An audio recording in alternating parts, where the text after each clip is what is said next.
Assalamualaikum warahmatullahi wabarakatuh dan salam sejahtera.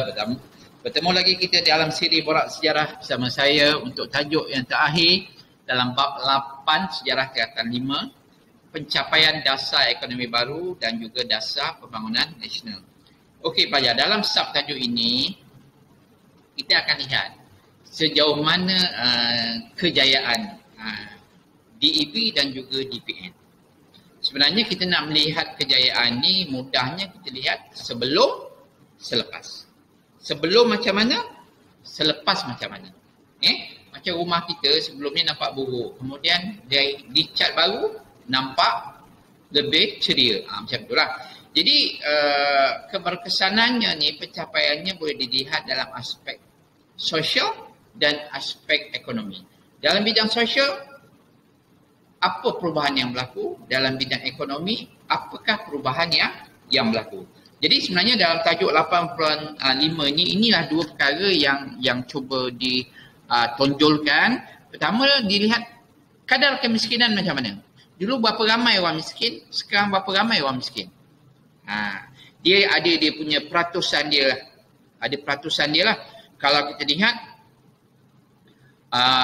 DEB daripada 49.3% tahun 70 kepada 17.1 dalam tahun 1990. Maksudnya daripada 100 orang pada tahun 70 dulu, lebih kurang 50 orang miskin, separuh miskin. Kemudian selepas 20 tahun, daripada 50 orang tu merosot menjadi 17 orang je miskin. Itu gambaran macam itulah kadar kemiskinan. Kemudian kita lihat kualiti hidup. Senang ke tak senang ke? Okey, rumahnya macam mana? Pendapatannya macam mana? Ada keperluan asas macam mana? Api, air dan sebagainya. Dari segi kesejahteraan hidup, kualiti hidup lah. Kesihatan, okey. Kemudian dilihat muncul golongan pertengahan. Ini yang boleh dianggap sebagai hasil daripada bantuan-bantuan dasar-dasar kerajaan, muncul satu kelas baru. Apa yang di satu kelas baru iaitu kelas usahawan, golongan peniaga. Sebelum ini orang-orang Melayu ataupun kaum Bumi Putera ataupun kaum-kaum lain tak ramai yang melibatkan diri dalam perniagaan. Okey, mungkin hanya orang Cina saja yang ramai terlibat dalam perniagaan. Tapi dengan adanya dasar-dasar ini, wujud golongan baru, golongan pertengahan dianggap. Dan golongan pertengahan dan akhirnya menjadi golongan atasan. Menjadi ramai orang yang kaya kerana hasil daripada perniagaan dan keusahawanan. Kemudian juga dilihat dari segi masyarakat perdagangan dan perindustrian yang lebih tinggi. Tadi kita lihat yang sebelum ni kita lihat golongan pertengahan kan.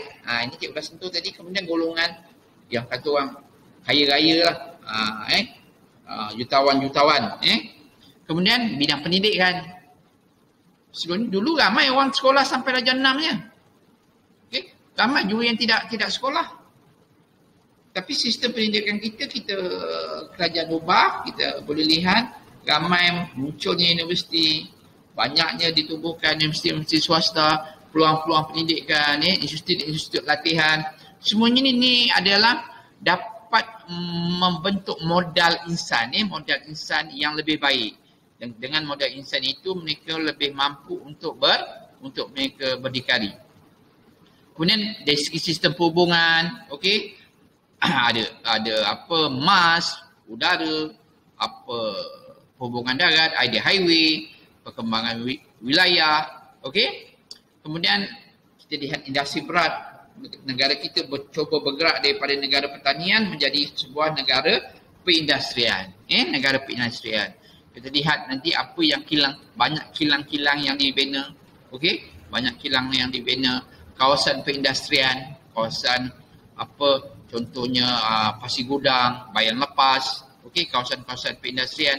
Ini semuanya dapat memajukan negara, dapat menyediakan peluang pekerjaan. Jadi dapat mengeluarkan rakyatlah daripada kemiskinan. Jadi pelajar, perkara ini walaupun ada kelemahan di sana sini, namun secara keseluruhannya DEB dan DPN ini telah berjaya memperbaiki taraf hidup, membasmi kemiskinan dan juga menyusun semula masyarakat.